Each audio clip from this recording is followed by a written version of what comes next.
This is CBC Vancouver News.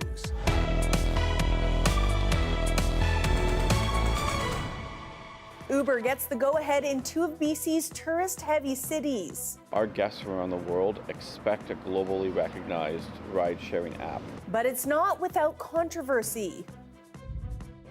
Big changes to Canada's passport. Makes it harder to counterfeit. Why the immigration minister says taking BC's Terry Fox out is necessary.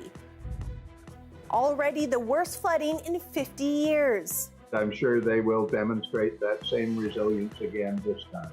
The mayor of Cache Creek tells us how residents are faring. Good evening. Thank you for joining us. I'm Janella Hamilton. Dan is away tonight. Canada's passport is changing, and some say the new design is missing some key figures. The passport comes with enhanced security features, but as Olivia Stefanovic explains, at least one beloved British Columbian is no longer included.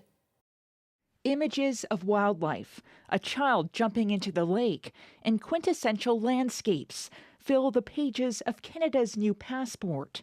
We want to celebrate our diversity and inclusion. We want to celebrate our natural environment. Oral questions. But the attempt to modernize the travel document generating political blowback. Why will the Prime Minister not stand up for our history, get connected to reality, and keep the images in our passport that make us so proud to be Canadian? The fact is, Mr. Speaker, the Conservatives have always disrespected veterans while they wrap themselves in the imagery. We're going to continue to deliver for the veterans every single day. Wind turbines, polar bears, and owls replace historical scenes and icons introduced by former Conservative Prime Minister Stephen Harper's government, including the National War Memorial and Terry Fox. Erasing Canadian history. When you want to know where you're going, you have to know where you're from. The Royal Canadian Legion says it's particularly disappointed over the removal of the Vimy Ridge Memorial, an image that the Legion says signifies the sacrifices made for the very sort of freedom the passport provides. So there's a couple images here. This new Democrat MP is happy to see more diversity, but not at this cost. That's unfortunate, that really is, because both Terry Fox and veterans are very important to our identity as Canadians. So I'm sorry to hear that. You should not read into it that there's some criticism or dissociation with our nation's heroes or our veterans. The immigration minister says the new design is needed to improve security. We wanted to have a wholesale change as part of the security features for the new passport, which makes it harder to counterfeit. The current passport is still valid for up to 10 years. The government says the new version will start rolling out later this summer. Olivia Stefanovic, CBC News, Ottawa. The world's biggest ride-sharing app has been given the green light to expand in BC. For years, Uber has only been allowed to operate in the Lower Mainland, but as the CBC's Tanya Fletcher tells us, while the app has been embraced by some, others are still hoping the expansion hits the brakes. Victoria and Kelowna, you're next. We use Uber in the U.S., and so this would be great. But I see why there would be, some against it because of protecting licenses, right? I think Victoria could probably use something like that. Those taxi cab drivers, that's a big history. The Passenger Transportation Board has just said yes to Uber's application to expand to Victoria and Kelowna. For 3 years now, the company has only been operating in the Lower Mainland, all the way from the coast through the Fraser Valley to Abbotsford. Last fall, Uber reps visited Victoria and Kelowna to begin the process of recruiting drivers. In today's tweet announcing it, Uber claims tens of thousands of local residents have already signed up to use the app.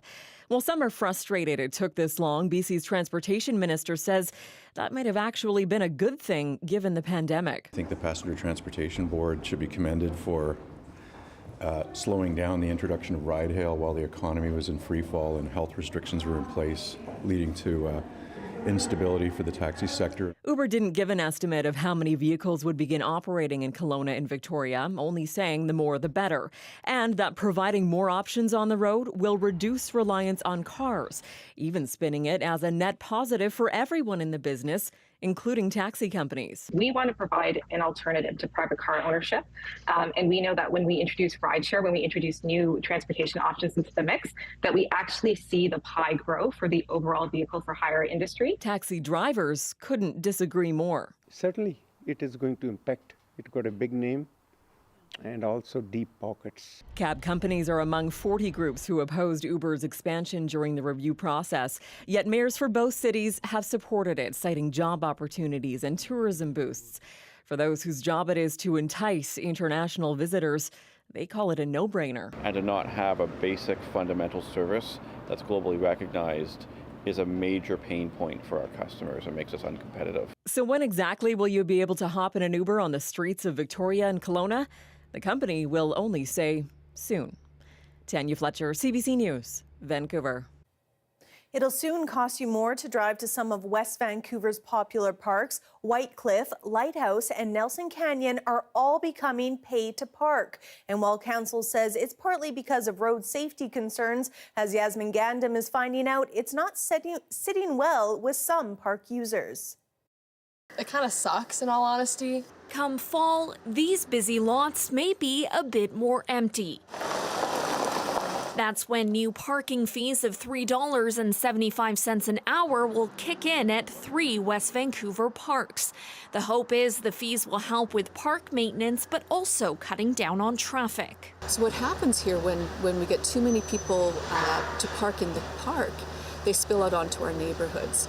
And they park in front of people's homes. But some park visitors think the cost will only make that problem worse, not better. A lot of us, like a whole community of us that come to this park who all have vehicles, are going to probably park outside of it, and then it's going to fill up the street, which could pose a whole other issue. The new fees are part of a pilot project at White Cliff, Lighthouse, and Nelson Canyon. We're going to see how this impacts these 3 parks and the areas around them. But really, this is a test to see, is it really worth putting these measures in? Do they help us manage? Do they create the revenue that we need to increase our services to the park, like garbage collection, washing, cleaning? West Vancouver residents will be able to buy an annual parking pass for $20, but people we spoke with say despite the discount, the money will deter them. Come here all the time to walk the dog and to enjoy it. And now they have to pay for parking. It's kind of sucky. I think lots less people will come here. Especially when you're a tourist, I feel like you just come to places and you're like, oh, we'll just stop in here for a little bit and check it out. Finding parking. The district estimates paid parking for the 3 parks will generate just over $250,000 in revenue a year. And they'll eventually look to expand the program to Ambleside and John Lawson parks as well. Yasmin Gandam, CBC News, West Vancouver. After years of back and forth, the township of Langley has decided to move forward with plans for a standalone RCMP detachment instead of sharing services with nearby Langley City. We're adding RCMP officers we're planning for the future, and we don't feel the city of Langley is with us on that, and we need to make a change. The township voted to end the relationship after a long debate about how policing costs and resources are shared between the sprawling rural municipality and the lesser populated city. The mayor of Langley City says he is not surprised by the township's decision, adding his community has the financial resources to cover its policing needs independently. We will have the police force required to keep our community safe.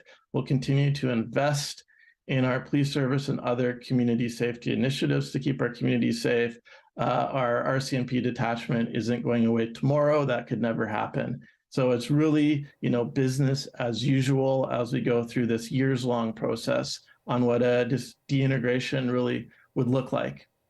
The mayor of Langley City says he would have liked to renegotiate the shared policing contract the 2 municipalities have rather than going separate ways. The new plan means the township and the city would have their own standalone detachments. Vancouver's plan to increase the empty homes tax is coming to a halt. The tax will stay at 3%. Our municipal reporter, Justin McElroy, has been following this story, and he joins me now. Justin, why did they choose to go back to 3%? Yeah, Janella, people might remember headlines last year with the council then saying they wanted to increase it to 5%. Of course, the tax was introduced in 2017, had slowly increased from 1% of a home's annual value to 3%. That money going into affordable housing initiatives, as well as trying to incentivize people to put their homes onto the market or to rent them out. But staff said increasing it from 3% to 5% might create some extra risks, might create too much incentive for people to try and circumvent the law and try and hide it being vacant in some way. So they said, we want to keep it at 3% instead. Ultimately, a majority of the councillors voted in favor of that as well, a 7-3 vote along party lines. And so, yeah, it was going to stay at 3% for the next year. And part of all of this includes the city giving back more than $2 million to developers. Can you explain that a little bit? Yeah, so as part of what was voted on today, there were a number of amendments and exceptions made to the vacant home tax that people had been complaining about for the past few years. And some of them passed unanimously on council, like having it so that if your home was tied up due to permits or renovations and you couldn't live in it, you were exempt then. If there was a fire or flooding and you couldn't live in it, you were exempt then. All that passed, but there was one amendment, an exception asked for by the development community for new properties built if they were still vacant due to not being sold, that developers wouldn't have to pay that extra money. Ultimately, council voted not only to give an exception for that, but also to make it retroactive. So $2.4 million that had already been collected by the city over the past few months from 2022's tax would be returned to them. It did pass along party lines. Have a little bit of a listen at the discussion. And that if this passes, would instead be either not collected or returned back. I mean, I'm almost speechless, which is uncommon for me. It's like a reverse Robin Hood tax, and I am strongly against it. That we want more people to be working in the city of Vancouver to build more housing, create more affordability, and create more supply. And I think if without doing this, we would have sent a signal that we don't care. So that's going to be the debate in the days ahead. Already this becoming a little bit heated on social media, of course, with the price of homes in Vancouver, how exactly the city tries to incentivize the building of new housing, as well as punish those that aren't using it for reasons that help Vancouverites. Always in the news, the tweaks made today starting to generate a lot of conversation. We'll definitely have to keep our eyes on that. Thanks so much, Justin. Thanks, Janella. A teaching assistant in Port Coquitlam says she's at risk of being fired over her social media presence and how she's been supplementing her income with an OnlyFans account. Susanna De Silva has more on the case and what could happen next. Kristen McDonald's online job is now threatening her day job. I shouldn't be told what I can and cannot do with my private time. During the day, she's a high school special education teaching assistant. In her private time, the single mom has a side hustle. As an education assistant, we don't make a livable wage. You have most people in my profession have second, third jobs. She created an account under a different name on OnlyFans, a subscription-based over-18 website where she creates soft porn. But she also has public accounts under the same persona where she posts in lingerie and bikinis.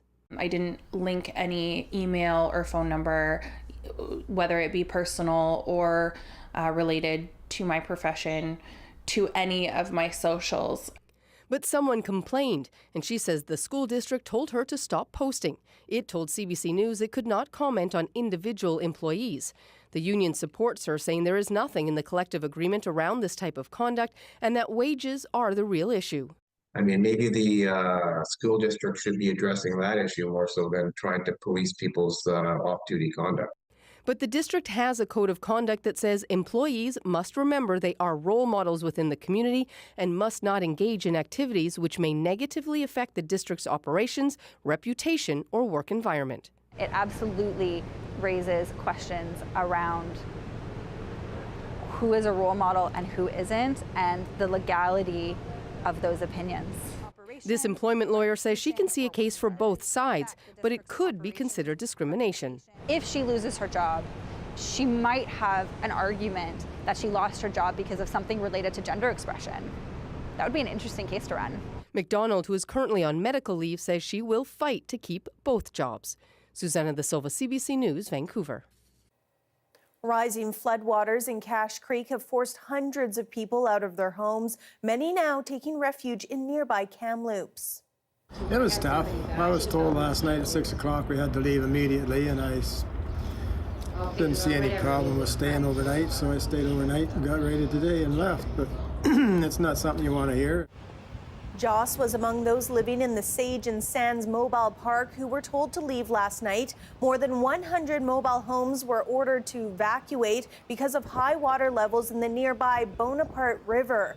Staff in Kamloops say they are prepared to help more communities if needed and are monitoring the forecast. Cache Creek is currently under a flood warning with a state of local emergency in place until at least May 13th. The mayor of Cache Creek describes the flooding as the worst he has witnessed in 50 years, and he anticipates additional evacuation orders in the coming days as rising temperatures continue to affect the snowpack. He says the tight-knit community is no stranger to natural disasters. Well, everybody's bearing up very well. The community residents have demonstrated their resilience many times in the past, and I'm sure they will demonstrate that same resilience again this time. Ranta says flooding on Highway 99 has since subsided, and water levels at the nearby Bonaparte River appear to be dropping for now.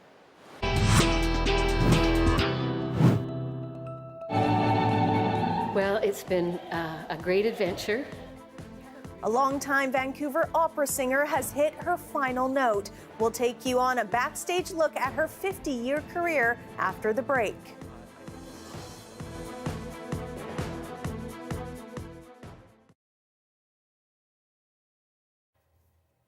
Thanks for staying with us during our commercial-free live stream. The North Saskatchewan Watershed is much bigger than the river itself and could play a key role in helping to mitigate the future impacts of climate change. CBC meteorologist Christy Kleimenhage tells us what's being done to safeguard its future. For a lot of us, the North Saskatchewan River may seem just that, a river. Sure, we notice when levels go up and down, when the color changes, but what do we know beyond that, and how does it affect our day-to-day?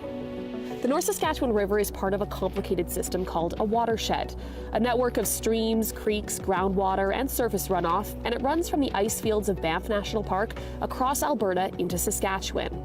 And along its course, cities, farms, industry, and all that human activity can impact its health and the people and animals who rely on it. So, how healthy is our North Saskatchewan watershed? You have to look at the quality and quantity of water coming into the river, available groundwater, land cover, and impact of populated areas. Now, it's been more than 15 years since the health of the North Saskatchewan watershed was last monitored, but there are a few things that we do know. The headwaters area, so closer to the mountains where it's more forested and there's less development, much healthier watersheds than where we have really just colonized and built up the land and changed how the water flows over it. Alberta's watershed is split up into 12 sub-watersheds. While most are considered in good or fair health, 2 have had more issues. The Strawberry and Vermilion watersheds are both considered poor in health, and those impacts will be felt downstream in Saskatchewan. For the Strawberry, it's because Edmonton is a huge part of that, and there's a lot of built-up infrastructure, which changes a lot of the function of the watershed as well as the health. And in Vermilion, it has a very, very long history of agriculture, turning the land from largely wetlands and grasslands to agricultural lands. And that had a huge impact on the health and the functioning of this landscape, in order, especially for adapting to climate change scenarios like flood and drought. Wetland and natural spaces like those found along the North Saskatchewan River actually store water, slowly releasing it over time. And that can make a big difference in a dry summer, something that will only become more important as we see extremes of climate change. So what's being done to protect this key watershed? After the last State of the Watershed report, steps were put into place to improve health, especially in those problem areas. In cities like Edmonton, that means more green infrastructure, improved wastewater facilities, and stormwater ponds that can simulate wetland environments. In rural areas, many landowners are also taking steps to protect the watershed, even if it's as simple as moving livestock back from riverbanks. Work is now underway to update the watershed's health index to see if initiatives like these are paying off. Christy Kleiman-Higgis, CBC News, Edmonton.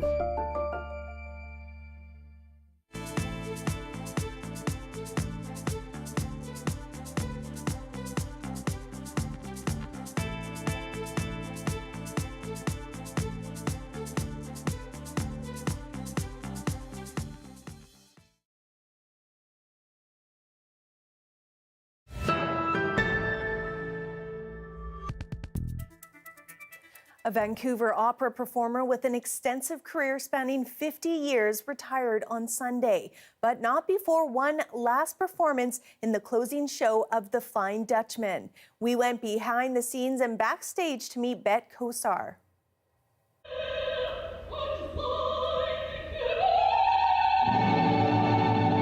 Well, it's been a great adventure, and the response that I've had from the company was beyond my imagination. It was really, really touching.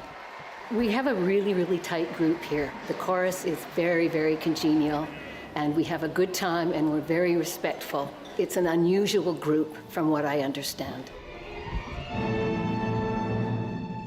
I mean, what a legacy. 50 years with this organization, 119 productions. I mean, that's just an amazing thing. The 90s, there was a small window where we did 5 productions. It was very intense. The first dialogues of the Carmelites. The nuns were invited to go and visit the Poor Clares up the valley, and we had tea and refreshments and exchange of ideas, and it was very interesting, very humbling. They were very respectful, and we took all the tea things, and they were supposed to be fasting, but the Lord works in mysterious ways, and that's what the Mother Superior said. And as we were getting the tea things ready, I heard one of the nuns go, "Oh, strawberries." It's like she says, it's all about the people. Opera really is about people. We look out for each other, the singers, the orchestra, the principals who fly in. I mean, the chorus and the orchestra are the ones who live here. They are the ones who really make the backbone of this organization. We get soloists flying in from everywhere, but it's the people who are here who are committed. Your commitment is astonishing. And as one of your colleagues said, Bet still sounds as fresh and young a voice as someone in their early 20s. And it's true, because she's worked hard to do it, and she always comes prepared. And it really has been a pleasure and an honor, and I'm gonna miss you so much.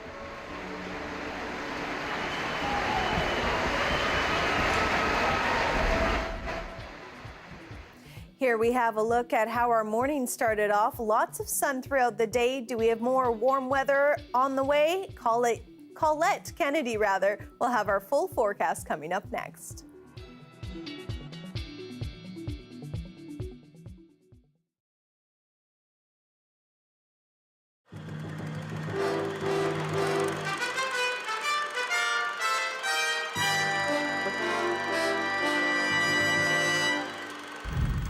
It's here that the northern belugas like to gather to feed and raise their young.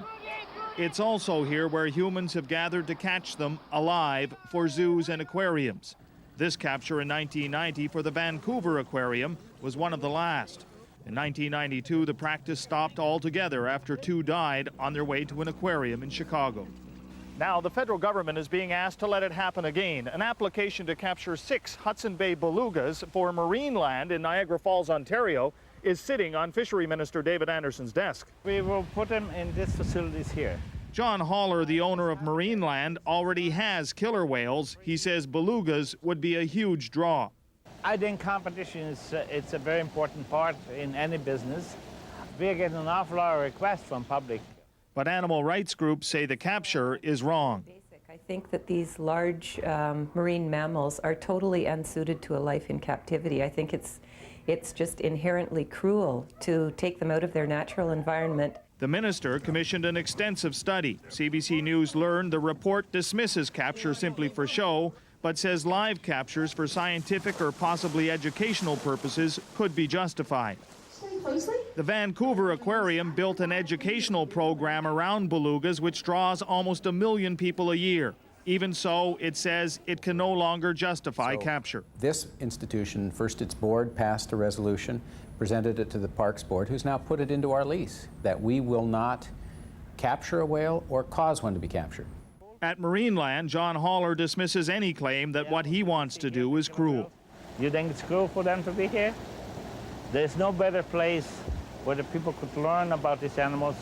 The minister says everything will be considered. And a decision will come soon, but there is certainly no indication at the present time, one way or another, as to which way we'll go. David Anderson will make his decision in about 3 weeks. Those who know the aquarium business well say the reality is if Marineland doesn't get its belugas from Hudson Bay, another country, possibly Russia, would be more than willing to offer them for sale. Red Sharon, CBC News, Winnipeg.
Land Back is a CBC original podcast where we uncover land theft in Canada and look at how Indigenous people are taking it all back. Land Back is out now on CBC Listen or wherever you get your podcasts. Hi, I'm Amy Bell. Here's what's in your CBC Vancouver inbox. May is Asian Heritage Month, and we're celebrating by sharing the stories of amazing Asian Canadians who are making meaningful contributions in the community. Visit cbc.ca/BC Community to learn more. And never miss a special programming series, event, or contest. Subscribe to CBC Vancouver's e-newsletter at cbc.ca/Vancouver inbox and keep connected with us. The weather update is brought to you by Direct Buy Furnace, installing the most reliable heating and cooling brand. It's hard to stop a train.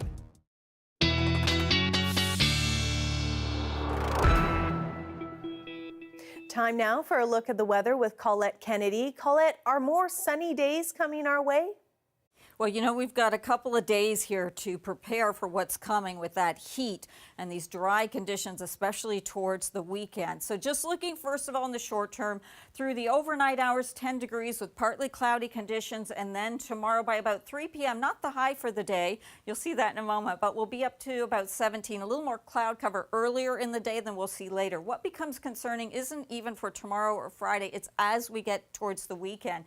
So just showing you how those temperatures are going to be building, and quite likely, especially as we push inland, we're talking about not just low 30s but mid 30s and essentially some record-setting heat in there. Now, what is working in our favor, because I know we have the concerns with the wildfires and we don't need all this heat, and certainly the concerns with the flooding, and this will allow more snowpack melt at the higher elevations, but it's earlier in the season than what happened a couple of years ago in June of 2021, and that should help us that the heat won't be as extreme. But watching it very carefully, there is rain that wants to make its way into the coastline, that upper level low, but really what happens is the ridge of high pressure, a bit of convective stuff you saw there, just continues to get stronger, and as it dominates, it really just blocks anything else from moving in, and it also keeps pumping in that heat that we will be seeing. So just looking at Vancouver, hey, it does bring very nice conditions for getting outdoors and doing things as long as it's not too warm for you.